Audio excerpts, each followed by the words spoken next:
안녕하세요. 훈민정음을 활용한 영어 발음 표기의 고재윤입니다. 본 사이트는 글퍼블릭이라는 이름으로 운영되고 있습니다. 글자로 하나 되는 세상, 글자와 리퍼블릭의 줄임말, 그래서 글퍼블릭으로 하고 있습니다. 오늘은 작별 인사 중에서 goodbye라는 발음을 가지고 한번 살펴보도록 하겠습니다. 먼저 이 발음에 대해서는 가장 많은 질문이나 아니면 주변에서도 많이 궁금해하는 내용입니다. 자, 영어를 조금 공부하다 보면 이 정도 지식은 갖추게 되는 것 같아요. 영어의 D는 디귿이야. 여기까지요.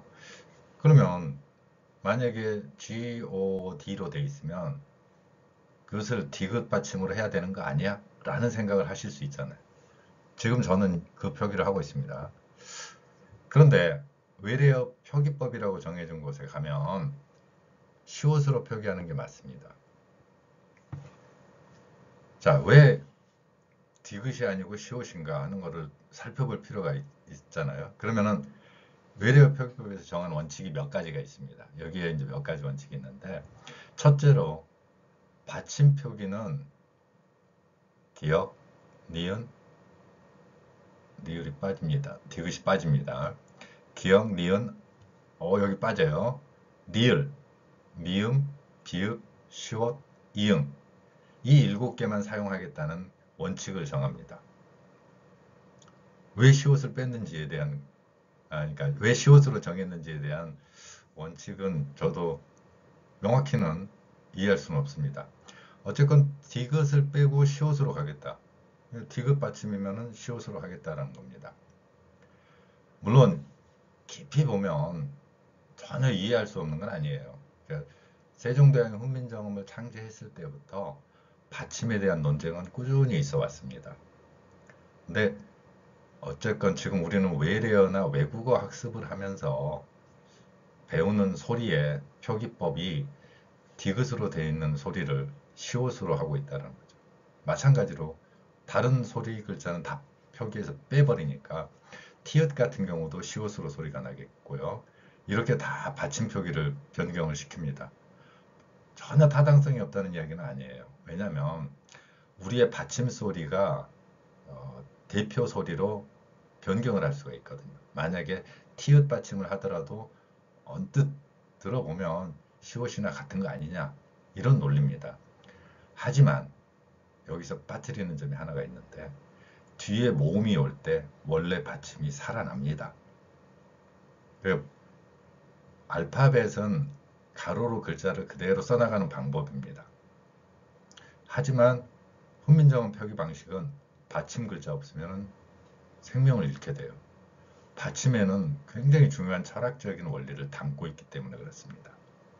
훈민정음을 표기할 때 첫 글자, 두 번째 글자, 세 번째 글자, 세 번째 글자가 받침이 됩니다. 그러니까 그것이라는 발음을 보면은 기역이 첫 소리고 우가 두 번째 그리고 디귿이 끝소리가 됩니다. 이 소리를 알파벳처럼 가로로 쓰는 게 아니라 조합을 합니다. 왜 이렇게 조합을 하느냐 하면은 훈민정음을 창제한 세종대왕의 정신입니다. 그 마음이 뭐냐면 사람의 소리는 기본적으로 우주의 원리, 하늘, 땅, 사람, 이 세 개의 축을 그대로 담고 있는 소리다라고 본 거예요. 사람을 굉장히 높이 본 거라고 볼 수 있잖아요.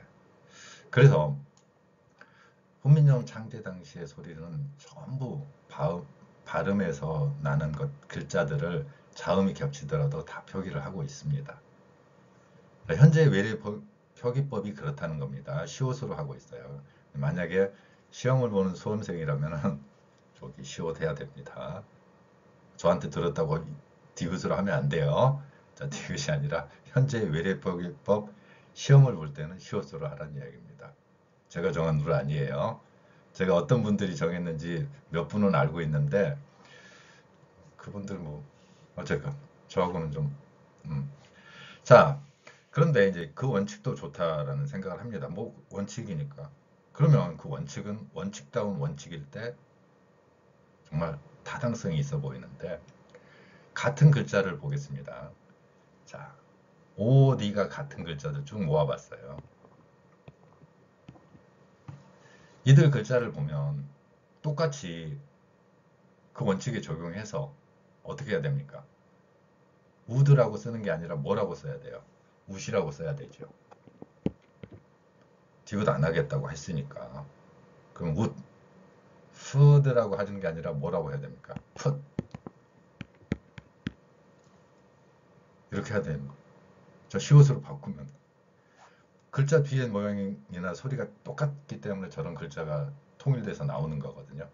그러면 이 소리를 구별하는 원칙은 맨 앞에 있는 자음 하나가 바뀌기 때문에 다른 소리가 되고 다른 의미가 되는 것을 볼 수 있습니다. 뭔가 다르잖아요, 지금. 그러면 또 거기에다 뭐라고 써있냐면은 외래어 표기법에는 또 거기에 있습니다. 예외 조항. 발음이 장음으로 나거나 뭐 이런 내용이 있어요. 그럴 때는 또 예외니까 그냥 들어 쓰랍니다. 혹은 우리의 언중이 사용할 때 을을 넣어서 발음하는 경우, 즉 일반적으로 그렇게 발음한다면 또 그렇게 쓰자라는 겁니다. 예외가 너무 많은 원칙은 원칙이라고 할 수가 없잖아요. 원칙은 이만큼인데 예외가 너무 커버리면 이게 맞지 않다고 생각을 하지만 다시 한번 말씀드리지만 제가 바꿀 수 있는 능력이나 권한이 없습니다. 자, 그러면 발음 표기는 제가 바꾸잖아요. 발음 표기만큼은 제 마음대로 하겠다는데. 그래서 goodbye라고 표현할 수 있다라는 것을 여러분들은 참고로 해주시면 되겠습니다. 그래서 저한테 배운 방법은 디귿으로, 하지만 시험 볼 때는 시옷으로 하세요. 자, 그런데 goodbye라는 이 발음이 어디서 왔느냐라는 이야기예요.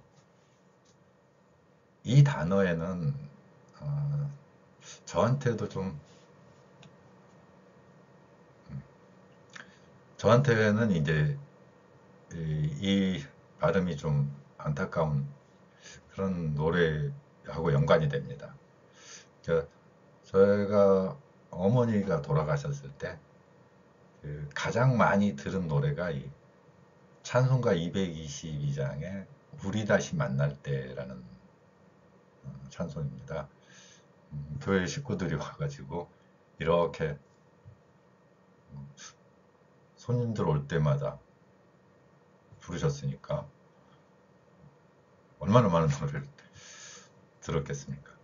그래서 찬송가 222장에 우리 다시 만날 때로 번역된 이 찬송가가 실제로는 원래 이 goodbye라는 단어의 출발점에 대한 이야기를 듣고 퍼뜩 영감이 떠올라가지고 작곡을 한 노래입니다.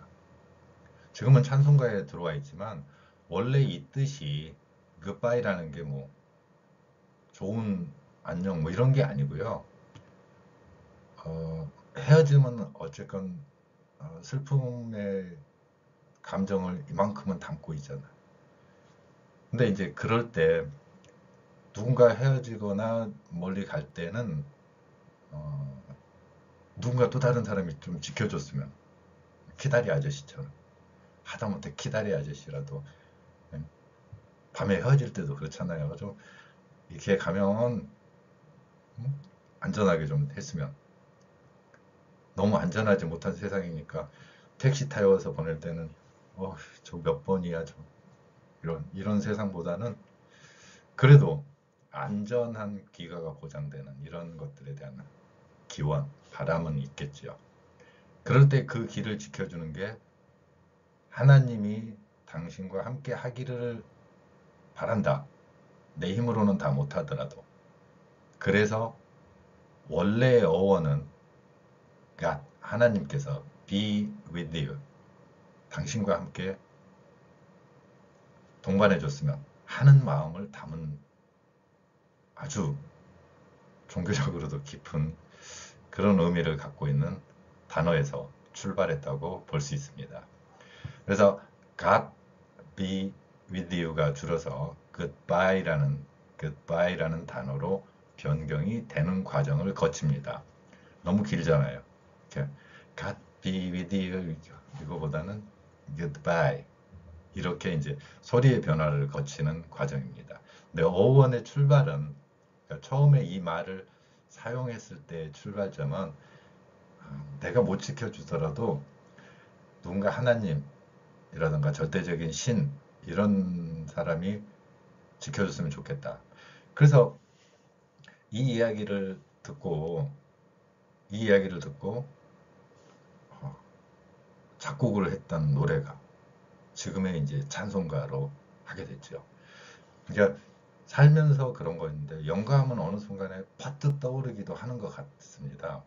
그러니까 내가 이 말을 들었을 때 이 말이 바로 내게 새로운 영감을 주기도 하고요.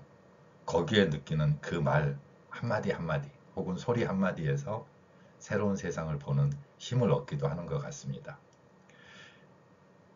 근데 이 노래 가사에서 나오듯이 전 번역을 참 잘했다고 생각을 해요. 우리 다시 만날 때라고 번역을 해가지고 노래로 찬송가로 사용되고 있는 것을 볼 수 있습니다. 그래서 goodbye라는 이 발음이 원래는 누군가를 간절히 안전하게 귀가할 수 있게 하는 것 혹은 누군가와 이별할 때의 그 애절함 그리고 간절한 기원을 담은 말이었습니다. 제가 이 발음이나 이걸 잘 설명을 하지 않는 이유는 제가 처음에 말씀드린 것처럼 제가 이 나이 됐어도 어머니 돌아가실 때 그런 상황이나 이런 것들을 많이 떠올리니까 자주 이렇게 입에 올리지는 않는 노래가 된 것 같습니다. 어쨌건 goodbye라는 이 글자에서 볼 수 있듯이 우리가 쓰는 말들은 때로는 누군가를 위한 나 자신을 위한 게 아니잖아요. 나 자신을 위한 소리가 아니라 타인을 위한 소리를 내는 감동적인 인간의 따뜻함이 담겨있는 그리고 내 힘이 미치지 못하더라도 또 다른 어떤 절대자라든가 하나님이 됐건 절대적인 신에 대한 도움까지도 간절함 이게 담겨 있다고 생각을 합니다. 자, goodbye하고 같은 의미로서 so long을 쓰는데 이거는 약간 이슬람적인 종교 색채를 좀 담은 의미라고 볼 수 있습니다. so long이라는 건 아마 샬롬의 그 영어 발음으로 좀 유추를 해보는데요. 선원들이 처음에 저 용어를 사용했던 것 같습니다. 선원들이 뭐 항해를 하다가 만나면서 혹은 다른 문화권의 사람들과 맞추면서 이슬람권의 용어인 샬롬도 들어왔던 걸로 보입니다. 그래서 비슷한 발음으로 표기하다 보니까 솔롱이라는 발음이 나왔던 것 같고요.